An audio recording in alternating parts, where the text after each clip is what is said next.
इधर कहते हैं कि ध्रुव जी महाराज के जो छोटे भाई है उत्तम, वो थोड़े उद्दंड हैं। एक रोज कुबेर के बगीचे में जाकर के वृक्षों को उखाड़ने लगे तो यक्षों के द्वारा उनकी मृत्यु हो गई। ध्रुव जी महाराज अपने भाई की उस मृत्यु का बदला लेने के लिए जाते हैं, लेकिन उनके बाबा स्वयं मनु जब उन्हें समझाते हैं, बोले बेटा तुम तो एक संत हो और संत को कभी क्रोध नहीं आना चाहिए और तुम पर तो भगवान की कृपा हो चुकी है। तो ध्रुव जी महाराज अपने बाबा की बात करते हैं। अब तो इधर कहते हैं कि ध्रुव जी के पुत्र हुए उत्कल, उत्कल के अंग, अंग के बैन और बैन के पुत्र हुए हैं पृथु। और महात्मा जो पृथु जी हैं, इन्हीं के नाम पर हमारी भूमि का नाम पृथ्वी पड़ा है। पृथु जी के हुए अंतर्धान, अंतर्धान के हुए हविर्धान और हविर्धान के पुत्र हुए हैं प्राचीन रही। इन्होंने अपने जीवन में बड़े यज्ञ किए, लेकिन इनसे एक गलती हो गई कि ये अपने जीवन में यज्ञ पर यज्ञ तो करते, लेकिन उन्हीं यज्ञ में जब ये आहुति डालते तो इन्होंने नाना प्रकार के जीव जंतुओं की हत्या कर दी। ना जाने कितने घोड़ों की बलि दी, ना जाने कितने बकरों की बलि दी। पर इनको कौन समझाए कि यज्ञ पर यज्ञ तो कर रही है, लेकिन इतने सारे जीवों की हत्या कर दी। तो एक बार जब इन्होंने यज्ञ किया तो नारद जी पधारते हैं, और नारद जी जब भी अपने हाथ में बीड़ा लेकर के आते हैं तो क्या गाते हैं, क्या गाते हैं? श्रीमन नारायण नारायण हरि हरि, श्रीमन नारायण नारायण हरि हरि, श्रीमन नारायण नारायण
अब नारद जी आए तो नारद जी को राजा प्राचीन रही ने प्रणाम किया, बोले महाराज राधे राधे।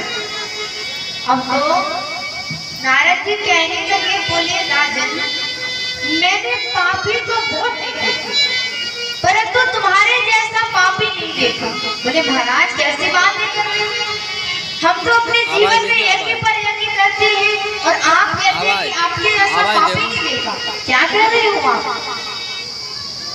तो नारद जी कहते हैं, बोले तुमने अपने जीवन में यज्ञ पर यज्ञ तो किए, लेकिन तुमने अपने जीवन में जितने जीवों की हत्या की है, क्या वो तुम्हें नहीं दिख रहे?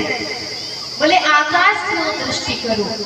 आज तो जैसे ही राजा प्राचीन वही ने आकाश की ओर दृष्टि की तो जितने भी जीवों की हत्या उन्होंने की थी वो सारे आज आकाश मार्ग में दिख रहे हैं। अब नारद जी कह रहे हैं, बोले ये एक एक करके सब बदला लेंगे। अब राजा को समझाने के लिए नारद जी एक बड़ा सुंदर सा प्रसंग सुनाते हैं, भागवत जी में जिसका नाम है पुरंदर उपाध्याय। कहते हैं राजन सुनो, एक पुरंदर नाम के राजा थे, जिनके एक मित्र हैं, उनका नाम है अविद्या। तो एक रोज पुरंजन, पुरंजन कहते हैं जीव को, तो एक रोज पुरंजन एक सुंदर से नगर की खोज में निकले। तो उन्होंने हिमालय की दक्षिण दिशा में 9 दरवाजे का एक नगर देखा। तो इन 9 दरवाजों को देख करके पुरंजन इसमें प्रवेश करता है। 9 दरवाजे वाला एक नगर यानी हमारा शरीर, पुरंजन नामक जीव इसमें प्रवेश करता है। जैसे प्रवेश किया तो एक परम सुंदरी स्त्री के दर्शन हुए। ये है हमारी बुद्धि। अब तो पुरंजन इस स्त्री को कहता है, बोले आप बड़ी सुंदर हो। तो ये कहती है, बोले आप भी बड़ी सुंदर हो। तो बोले आपका विवाह हो गया? तो बोले नहीं, हमारा विवाह नहीं हुआ। तो इन्होंने कहा, बोले हम तुम्हारे साथ विवाह कर लेते हैं, हमारा नाम पुरंजन और तुम्हारा नाम पुरंजन। अब तो पुरंजन ने इसके साथ विवाह किया।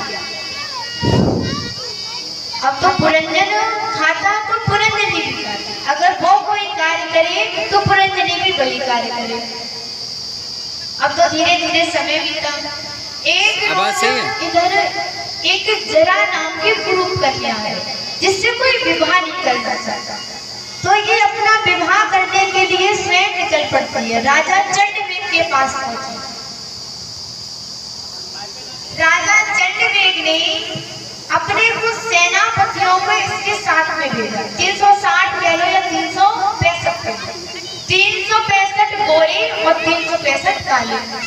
और कहा, बोले तुम जिसके साथ भी विवाह करना चाहो कर सकती हो। अब तो ये जरा इन सारे सेनापतियों को ले जा करके आक्रमण करती है पुरंजन के ऊपर। अब तो जैसे ही पुरंजन के ऊपर आक्रमण किया, ये जरा कौन है? ये स्वयं बुढ़ापा है। जैसे ही आक्रमण किया, अब तो जैसे ही पुरंजन समाप्त होने वाला है तो इसको अपनी पत्नी की याद आई, यानी पुरंजनी की याद आई। विचार करता है कि मेरे बिना वो कैसे रहेगी, क्या करेगी, क्या खाएगी। और संत कहते हैं कि अंत मति सो गति। जब पुरंजन की मृत्यु हुई तो अंतिम में स्त्री की याद आई। तो अगला जन्म पुरंजन को स्त्री का मिला। अगले जन्म में इनका विवाह एक राजा के साथ होता है। राजा किसी युद्ध में मारा गया।